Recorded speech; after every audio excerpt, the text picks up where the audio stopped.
Ubat gigi Zaitun membantu nafas lebih segar dan gigi lebih putih. Ubat gigi Zaitun untuk seisi keluarga. Zaitun, gunakan tanpa was-was. Assalamualaikum, anda sedang menonton Sekilas Fakta 15 Disember 2023 bersama saya Kemilia Nur Azlan.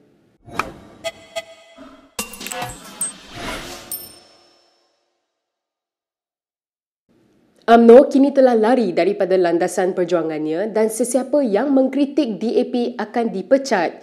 Itu kata bekas Ahli Majlis Kerja Tertinggi MKT parti itu Isham Jalil. Dalam wawancara bersama TV Pertiwi, Isham mendakwa dia dipecat kerana lantang mengkritik DAP yang kini menjadi sebahagian daripada kerajaan perpaduan yang turut disokong oleh UMNO.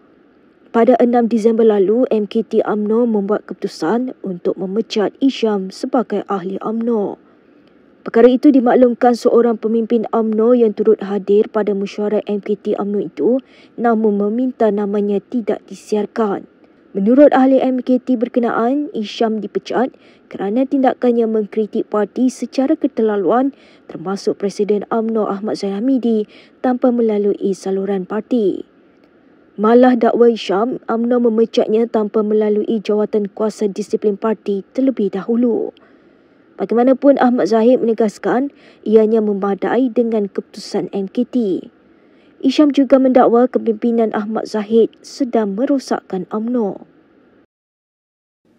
Rafizi Ramli telah menyampaikan jemputan rasmi kepada pengguna TikTok Pro Perikatan Nasional PN yang memuat naik video menyela kerajaan dan dasar-dasarnya. Menurut Menteri Ekonomi itu, pempengaruh itu menyebarkan pembohongan tidak berasas kepada pengikut mereka. Dalam hantaran di media sosial, Timbalan Presiden PKR itu berkata ia adalah antara ancaman terbesar kepada semua usaha yang dilakukan kerajaan hari ini. Dalam pada itu, beliau menegaskan bahawa budaya menyebarkan pembohongan sewenang-wenangnya akan mendedahkan rakyat kepada tindakan undang-undang. Katanya individu yang menyebarkan perkara fitnah boleh diambil tindakan di bawah kanun kesesaan dan disaman secara sivil jika ada laporan polis dibuat. Ahli Parlimen Pandan itu memetik contoh seorang pempengaruh yang menggunakan nama YB Viral di TikTok yang sering memuat naik video di platform yang menyela kerajaan dan dasar-dasar kerajaan. Menurut Rafizi, dia menghantar surat rasmi kepada pempengaruh tersebut untuk menghadiri sesi audio siar podcast yang dijadualkan pada Isnin 8 Januari 2024 atau mana-mana tarikh yang dipersetujui oleh kedua-dua pihak. Podcast bertajuk Yang Bakar Menteri itu akan disiarkan secara langsung di saluran media sosial Rafizi.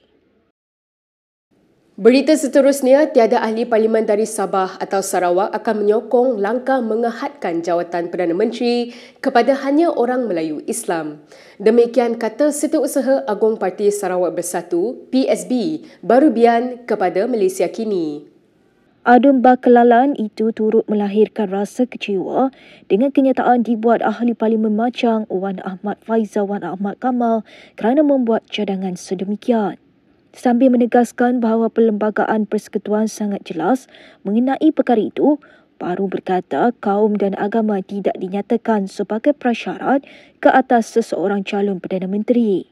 Sebelum ini, Malaysia Kini melaporkan Wan Ahmad Faizal menggesa agar Anwar meminda Perlembagaan Persekutuan bagi memastikan jawatan Perdana Menteri hanya eksklusif untuk orang Melayu Islam.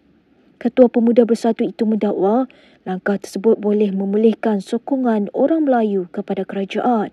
Sebelum ini, veteran DAP Lim Kit Siang menyatakan di blognya bahawa rakyat Malaysia yang bukan Melayu boleh menjadi Perdana Menteri. Susulan kenyataan itu, Lim dipanggil memberi keterangan kepada polis pada Selasa di Balai Polis Sipak, Petaling Jaya. Dalam pada itu, Anwar Ibrahim berkata tiada keperluan kerajaan meminda Perlembagaan Persekutuan untuk menghalang individu bukan Melayu menjadi Perdana Menteri. Beliau berkata demikian susulan cadangan yang dibuat oleh Ketua Pemuda Bersatu Wan Ahmad Faizal Wan Ahmad Kamal. Perdana Menteri berkata sejak negara mencapai kemerdekaan sehingga hari ini, calon Perdana Menteri adalah orang Melayu. Anwar berkata demikian ketika ditemui selepas solat Jumaat di Surah Al-Kautar, Bandar Baru Bangi hari ini. Semalam Wan Faizal yang juga ahli Parlimen Machang berkata Perdana Menteri menikmati sokongan besar diperlukan untuk meminda perlembagaan supaya hanya orang Melayu Islam boleh menjadi Perdana Menteri. Wan Faizal berkata sudah tiba masanya untuk mematikan igauan pemimpin DAP yang telah puluhan tahun mengigau dan menjual mimpi ngeri kepada orang Melayu. Langkah itu katanya dapat menotahkan pertikaian berhubung isu berkenaan seperti dibangkitkan veteran DAP Lim Kit Siang baru-baru ini.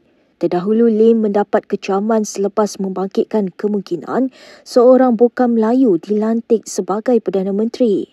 Lim juga telah dipanggil oleh polis berhubung perkara itu. Lim Kit Siang hari ini mencabar PN untuk menyatakan pendirian mereka terhadap saranan dibuat pemimpin kanan parti itu mengenai kriteria calon Perdana Menteri. Ahli politik veteran itu membuat kenyataan ekoran cadangan dilontarkan Ketua Pemuda Bersatu Wan Ahmad Faizal Wan Ahmad Kamal semalam. Kata Lim, PAS dan Bersatu perlu menyatakan sama ada cadangan Wan Ahmad Faizal adalah pendirian rasmi PN. Semalam Wan Ahmad Faizal menghangatkan lagi polemik kriteria calon Perdana Menteri di negara ini dengan mencadangkan agar kerajaan meminda perlembagaan. Kata ahli Parlimen Machang itu, langkah tersebut dapat memastikan hanya calon Melayu Islam boleh diangkat sebagai Perdana Menteri. Sementara itu, seorang pemimpin UMNO menyifatkan Ketua Pemuda Bersatu Wan Ahmad Faizal itu sebagai bebal apabila mencadangkan perkara tersebut. Dalam satu hantaran di Facebook, Muhammad Puad Zakashi menjelaskan Wan Ahmad Faizal sebagai bebal kerana cadangan itu dilontarkan di saat kerajaan perpaduan kini mempunyai majoriti 2/3 di Dewan Rakyat. Kita ke berita seterusnya. Pegawai Jabatan Komunikasi Komuniti JCOM Abdul Wahab Abdul Kadir Jailani ditetapkan untuk mengheret pegawai JCOM dan pemimpin Bersatu ke mahkamah atas dakwaan fitnah. Mereka ialah pengarah bahagian latihan dan pendidikan JCOM Hakim Ramli dan ahli jawatan kuasa penerangan Bersatu Badrul Hisham Syaharin atau dikenali sebagai Cikgu Bard. Peguam Wahab Faizal Rahman hari ini berkata bahawa kedua-dua mereka gagal mematuhi tempoh 48 jam untuk permohonan maaf dan pembayaran ganti rugi. Kata Faizal, ia berhubung penyebaran video yang didakwa mengandungi perbualan lucah. Video itu didakwa menunjukkan individu yang kelihatan seperti bekas Ketua Pengarah JCOM Muhammad Agus Yusof dan Wahab. Pada sidang media khas berhubung isu itu, Wahab mendakwa dia dijadikan kambing hitam untuk menjatuhkan Muhammad Agus oleh individu bernama Encik H. Mengulas lanjut, Faizal memberitahu Malaysia Kini bahawa Abdul Wahab telah memutuskan untuk meneruskan saman fitnah kerana Cikgu Bard didakwa tidak membalas surat tuntutan Wahab.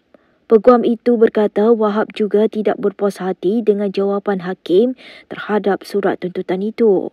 Faizal menambah bahawa mereka akan memfailkan tindakan fitnah berasingan terhadap hakim dan Cikgu Bard. Ketua UMNO bahagian Sungai Besar Jamal Mat Yunos dimasukkan ke Pusat Perubatan Prince Court untuk menerima rawatan barah paru-paru tahap 4 sekali lagi. Anaknya Amin Daniel Jamal memberitahu penyakit barah yang dihadapi bapanya sejak 2 tahun lalu kini kembali menyerang organ pernafasan. Kata anaknya seperti dipetik Malaysia Gazette, bapanya juga mendapat rawatan dengan mengambil ubat-ubatan dari luar negara namun penyakit kanser itu kembali semula.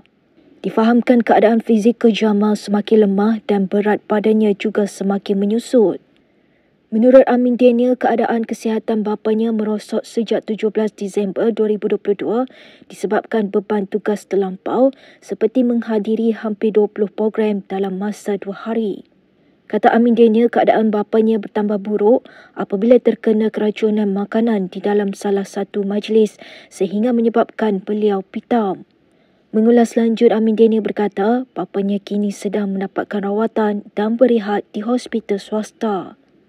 Berikutan keadaan bapanya yang belum sepenuhnya pulih, katanya keluarga berharap dapat diberikan ruang berehat sehingga keadaannya kembali stabil. Berikut beberapa lagi ringkasan berita untuk hari ini.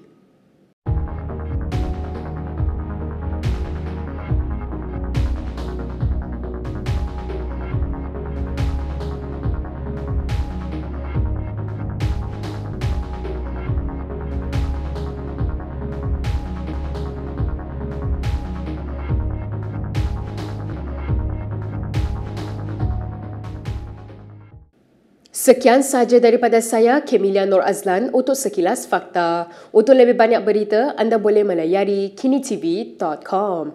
Anda juga boleh mengikuti kami di Instagram, Twitter, YouTube dan Facebook. Salam hormat dan jumpa lagi.